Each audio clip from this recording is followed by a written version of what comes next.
Coucou, je suis Alexandra de Chenille et Papillon, un podcast pour toutes les célibataires heureuses ou qui souhaitent le devenir. Si tu es maman solo ou pas, si tu te sens seule, si tu n'es pas vraiment heureuse, si tu es souvent dans l'attente, eh bien j'ai envie de t'aider à changer tout ça, en te reboostant et en te donnant le sourire principalement, mais pas que.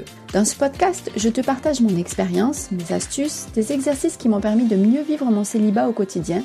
Tu retrouveras aussi des témoignages d'autres célibataires qui le vivent bien. Ils nous donneront également leurs secrets. Alors, si tu souhaites réussir à apprivoiser cette solitude, parfois subie et souvent pesante, si tu veux devenir toi aussi une célibataire heureuse et épanouie, alors tu es au bon endroit. Mon premier conseil sera donc celui-ci. Je te propose de prendre quelques minutes pour prendre soin de toi en te posant confortablement pour écouter ce nouvel épisode. Bonne écoute! Coucou, comment vas-tu? Eh bien, j'espère que tu vas bien. En tout cas, pour moi, c'est pas la grande forme. J'ai des petits soucis familiaux qui sont chiants et dont je me passerai. Bref, c'est pas moi qui ai choisi. En tout cas, je t'en dis plus, si tu veux faire la curieuse, je t'en dis plus via ma newsletter. Et pour ça, il faut t'abonner. Donc, va sur le site internet de Chenille et Papillon. Je te mets de toute façon les liens en description et tu pourras tout savoir de ma vie. Mais plus sérieusement, je ne te parle pas que de moi. Je te donne aussi plein d'astuces, des exercices en plus pour t'aider à mieux vivre ton célibat, mieux vivre ton divorce, mieux vivre ta solitude, qui est souvent l'une des choses les plus difficiles. Donc franchement, fonce et abonne-toi à ma newsletter. Merci. Enfin, merci pour toi. Oui, petit grain de folie, quand tu enregistres à minuit, tu deviens un petit peu taré. En tout cas, c'est mon cas, pas besoin d'alcool, juste un peu de fatigue et je déverrouille. Bref, donc aujourd'hui, on va aborder donc du sujet de la séparation. Alors j'en ai déjà parlé plusieurs fois, notamment dans l'épisode 2, qui est les 7 étapes du deuil amoureux, mais également l'épisode 4, 20 bonnes raisons d'être célibataire. Alors je crois que j'ai changé le titre, mais en tout cas c'est l'épisode 4, c'est sûr, et c'est mon préféré parce que il aborde justement des 20 bonnes raisons d'être célibataire avec beaucoup d'humour et de légèreté, et quand on se sépare, ça fait plutôt du bien. Mais sinon, comment bien se séparer? Par où commencer? Alors vous avez peut-être déjà passé l'étape de l'annonce aux enfants. C'est un prochain épisode d'ailleurs que je vais faire, que j'aurais déjà dû faire, mais voilà, entre une chose et une autre. Bref. Donc quelle organisation allez-vous mettre en place tous les deux? Comment allez-vous organiser donc la garde des enfants? Qui va récupérer tel meuble? Et aussi la maison, sans oublier les animaux de compagnie, chiens, chats, poissons rouges, etc. Alors effectivement, la séparation est un processus qui est assez complexe et qui nécessite une organisation plutôt réfléchie, surtout si vous avez des enfants ensemble. Donc cet épisode, je pense, va t'aider à mieux te préparer, à poser surtout les choses à plat, que l'on fait souvent peu parce qu'on a souvent la tête dans le guidon. Perso, alors si tu ne me connais pas encore, ma petite histoire, c'est que je suis restée presque 18 ans avec le père de mon fils. Nous n'étions pas mariés. Alors j'ai envie de te dire que c'est plutôt positif pour certaines choses parce que ça a facilité et ça a évité un divorce, etc. Donc il n'y a pas eu d'avocat, des frais amoindris, etc.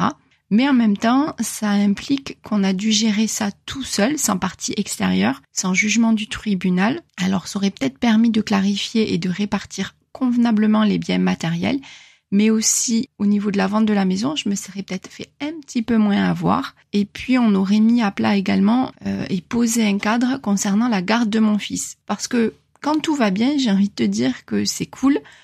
Quand on parvient à s'entendre, c'est plutôt positif et ça simplifie vraiment les choses. Mais par exemple, quand tu te disputes parce que parfois de tierces personnes rentrent dans le jeu, comme un compagnon ou une nouvelle compagne, et là, c'est pas tout à fait la même. Cette tierce personne peut mettre le bazar et influencer que ce soit ton ex-compagnon ou toi-même, ça peut marcher dans les deux sens. Et du coup, ça peut, disons les choses clairement, ça peut foutre la merde avec ton ex. Donc ça, c'est des choses qui, quand au préalable tout a été posé, cadré, etc., c'est vrai que ça simplifie. C'est vrai que si les choses se compliquent, tu peux toujours remettre les choses à plat et chercher à avoir un jugement. Mais en tout cas, moi, je sais que j'ai voulu en faire la demande, mais je peux t'assurer que ça met vraiment de l'huile sur le feu plutôt. Donc c'est vrai que si tu peux prévenir avant, c'est vraiment mieux. D'où justement l'étape numéro 1 que je te conseille, c'est de prendre un rendez-vous au moins avec un avocat. Alors que tu sois ou non marié. Alors marié, c'est un petit peu une évidence. Quand on n'est pas marié, c'est pas forcément une évidence, mais je trouve que c'est quand même quelque chose de conseillé parce que tu auras beau lire tout un tas d'informations sur Internet, mais chaque situation est unique et ta situation est unique. C'est pourquoi prendre un rendez-vous avec un avocat va permettre de te conseiller au mieux en fonction de ta situation. Donc il vaut mieux vraiment prendre un rendez-vous qui sera peut-être inutile que de le regretter par la suite. Bon, perso, je regrette rien, les choses qui ont été faites, enfin si quand même, j'ai un petit regret par rapport à cette maison parce que je me suis fait léser, mais j'ai envie de te dire que je l'ai fait pour mon fils. Et c'est ce à quoi je me raccroche. Mais si tu peux éviter et vraiment cadrer les choses, c'est une très bonne chose. Si tu n'as pas les moyens ou l'envie de dépenser des 1000 et des cents, pense à la mairie, il existe des permanences juridiques. Passons à l'étape 2. Alors l'étape 2, ça va être de trouver un nouveau cocon ou peut-être de rester dans votre maison actuelle, dans votre maison familiale qui deviendra chez toi. Alors là aussi, désolée, je vais rien inventer et aucune info extraordinaire va arriver, mais ça dépend de toi, de votre situation familiale. Ça dépend si tu souhaites rester dans la ville dans laquelle vous habitez, sur la commune. Peut-être au contraire, tu souhaites te rapprocher de ton travail ou de ta famille. Est-ce que tu es en mesure de conserver le bien, que ce soit en location ou en maison que vous avez achetée? Est-ce que tu vas pouvoir payer le loyer, le crédit toute seule? Ça, pense-y. Et surtout, ça c'est la chose auquel on pense un petit peu moins, est-ce que tu vas pouvoir gérer quotidiennement la maison en t'occupant du jardin et des éventuels petits travaux? Faut pas oublier aussi, est-ce que c'est un réel intérêt pour toi de conserver cette maison? Est-ce que c'est pas par ego ou par peu importe que tu te dis non mais ça c'est moi, je vais gagner, je garde la maison et qu'il aille se faire foutre? T'avouerai que ça a été un petit peu mon cas. Moi au début je souhaitais absolument conserver la maison que nous avions achetée et puis rapidement je me suis dit que de rester dans une maison des années 70 qui faisait plus de 100 mètres carrés sans compter grenier, garage, dépendance, etc. En plus on avait un jardin de presque 6000 mètres carrés, donc je peux te dire que c'est de l'entretien tout ça et je me suis dit que ça allait être assez compliqué. Alors oui, j'ai des notions de bricolage, j'aime bien jardiner, mais j'avais pas envie de devenir esclave de cette maison. Et puis, je sais bricoler, c'est des notions, c'est pas non plus... Donc, j'ai préféré dire non. J'ai préféré dire, ok, garde la maison. Et moi, j'ai pris, en attendant, une petite location. Donc, c'est vrai que c'est des choses auxquelles on pense pas forcément au début. Et puis, des fois, on n'a pas le choix non plus. Financièrement, c'est pas possible. Donc, forcément, on déménage, même si des fois, on aurait eu envie de rester. Mais voilà, en tout cas, le fait de rester dans la maison, ça se réfléchit vraiment. Je te ferai un prochain épisode justement dans cette recherche d'un nouveau cocon parce que là aussi, c'est pas si simple que ça. En tout cas, ça l'a pas été pour moi. Je t'en dirai un peu plus. Ensuite, au-delà de conserver la maison, moi je sais que j'avais aussi, après réflexion, envie de partir de cette campagne et de me rapprocher un petit peu plus de la ville. Sans non plus trop m'éloigner de l'école de mon fils parce que je souhaitais qu'il reste dans cette école, qu'il reste avec ses amis, sachant que moi j'avais petite déménagé plus d'une douzaine de fois. Non, c'est surtout d'école que j'ai changé plus d'une douzaine de fois. Et donc c'était vraiment hors de question que je fasse subir ça à mon fils. Et pour le coup, le père de mon fils était également d'accord, donc ça facilitait les choses. Si je peux te conseiller, n'hésite pas à te poser en essayant d'occulter tes émotions liées à la séparation et de voir vraiment et sincèrement ce qui est préférable pour toi et tes enfants. C'est pas forcément évident dans cette situation. On a souvent beaucoup d'animosité envers son ex. On a, comme je te le disais tout à l'heure, envie de gagner ou ci ou ça. Bref. Mais pense à ce qui est le mieux pour toi et tes enfants. Donc en parlant d'enfants, on aborde justement ce point numéro 3. Alors souvent, pour de nombreux couples, la présence d'enfants, c'est souvent un facteur qui retarde, voire parfois évite des séparations, parce qu'on a peur de les traumatiser, de les déraciner, de leur faire perdre leurs repères et de créer des problèmes qui les forceront plus tard à consulter psy, thérapeute, etc. Bref, à les entraîner à des années de psychothérapie. Donc sans parler non plus de la peur, de ne plus les avoir au quotidien. Donc tout ça fait que parfois on ne se sépare pas, on ne divorce pas, mais j'ai envie de te dire, est-ce que c'est vraiment une bonne chose ? En tout cas, déculpabilise-toi. Parce que, comme je te posais la question, qu'est-ce qu'il vaut mieux ? Des parents qui restent ensemble et qui se déchirent, qui se disputent au quotidien, qui n'est vraiment pas agréable pour des enfants, ou alors des parents qui se quittent avant que tout n'explose vraiment et qui partent pour un avenir plus positif, différent, mais surtout pour être heureux autrement. Tant que vous vous entendez pas si mal, essayez d'en discuter, essayez d'échanger sur ce que vous souhaitez par rapport à la garde de vos enfants avant d'aller voir le juge. C'est vrai que si vous savez ce que vous voulez, ça va faciliter les choses et puis n'oubliez pas qu'il y a les enfants au milieu. Donc c'est vrai que si vous trouvez ensemble un arrangement, ça sera toujours plus simple et mieux pour vos enfants. Je suis désolée, je me répète, mais c'est tellement important. Donc vous pouvez faire une semaine, c'est ce qui se fait le plus couramment. Donc souvent c'est du vendredi au vendredi, certains le font du dimanche au dimanche. Là c'est pareil, c'est un peu comme vous voulez. Moi vous voyez, on avait opté pour quelque chose d'un petit peu différent.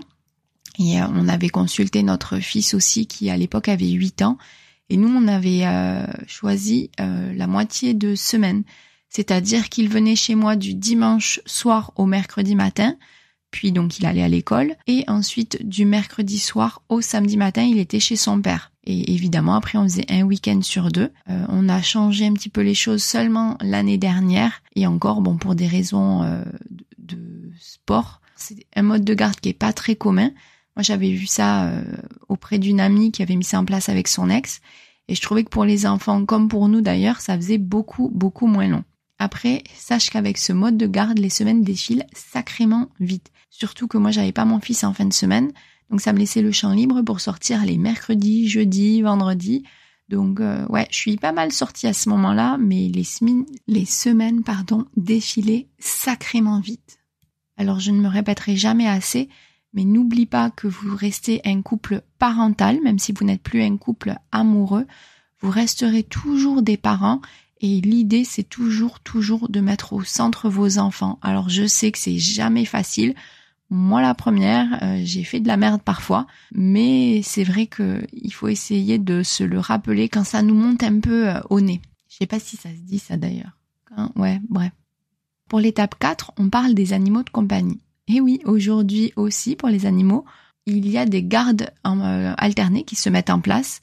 Alors, ça peut faire sourire de prime abord. Mais c'est vrai qu'on s'attache à ces petites bêtes-là et on n'a pas forcément envie de les laisser à l'autre. On a envie de le voir, mais ça peut être la même chose pour l'autre. Donc du coup, des gardes se mettent en place. Moi, je sais que récemment, j'ai vu un ami où on avait décidé de se voir un soir et finalement, il m'a dit « Ah mais non, mince, j'avais oublié.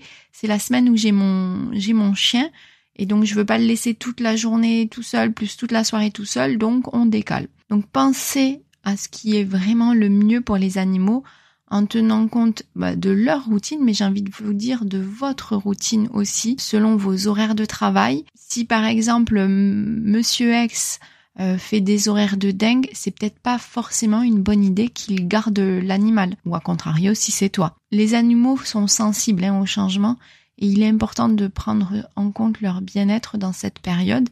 Comme je le disais, ça reste des êtres vivants et ils font partie de la famille et il faut pas non plus les oublier. Et enfin, donc, les biens matériels, hors biens immobiliers. Donc ça, c'est pour l'étape 5. C'est vrai qu'on accumule souvent des choses de valeur ou non durant des années. On peut avoir acheté une ou plusieurs voitures, parfois des objets de collection, mais aussi tout le mobilier de manière générale comme le frigo, canapé, les meubles, le lit, etc.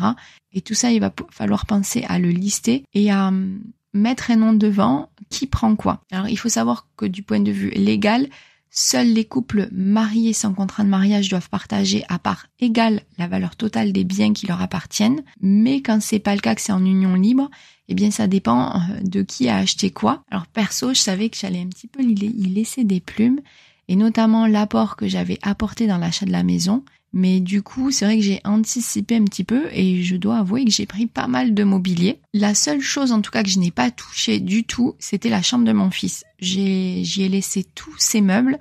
Je voulais pas du tout le déraciner et déjà que voilà, je vidais la maison. Alors perso, moi j'aurais voulu que mon fils ne soit pas présent lors du déménagement. Hélas, le père de mon fils a préféré être là pour voir ce que je prenais, ce que je peux comprendre.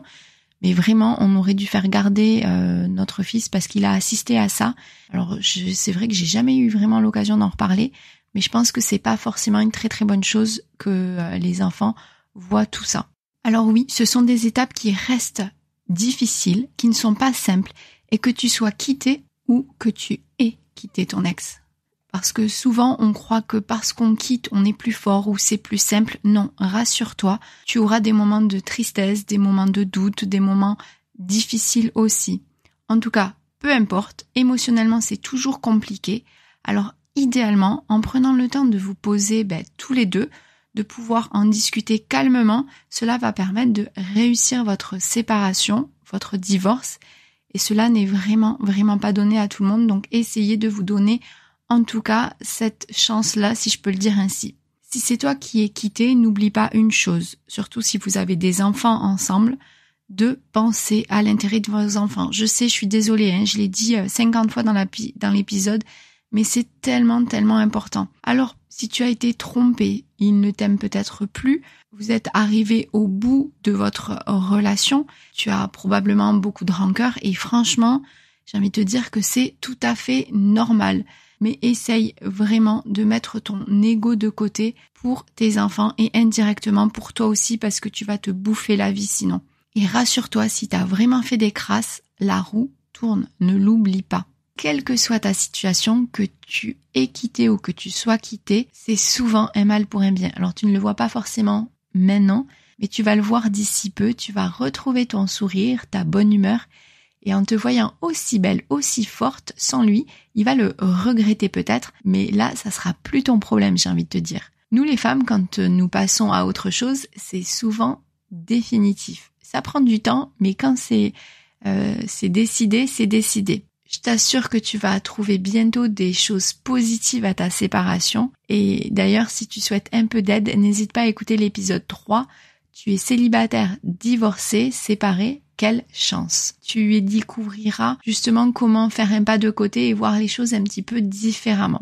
Après, j'ai envie de te dire chaque chose en son temps, d'où l'épisode 2, les 7 étapes de la rupture amoureuse. Il ne faut pas aller plus vite que la musique et il faut aussi digérer cette rupture. Mais après, tu verras, ça va être super méga cool.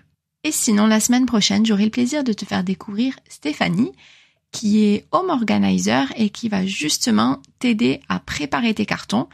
Et si tu as déjà déménagé, elle va t'apporter son aide pour te séparer de ces objets auxquels on est bien souvent émotionnellement beaucoup trop attaché et à faire place nette pour un nouveau chapitre de ta vie. Sur ce, je te souhaite de passer malgré tout une excellente journée, soirée, après-midi, week-end, bref, peu importe quand tu écoutes l'épisode. À très bientôt!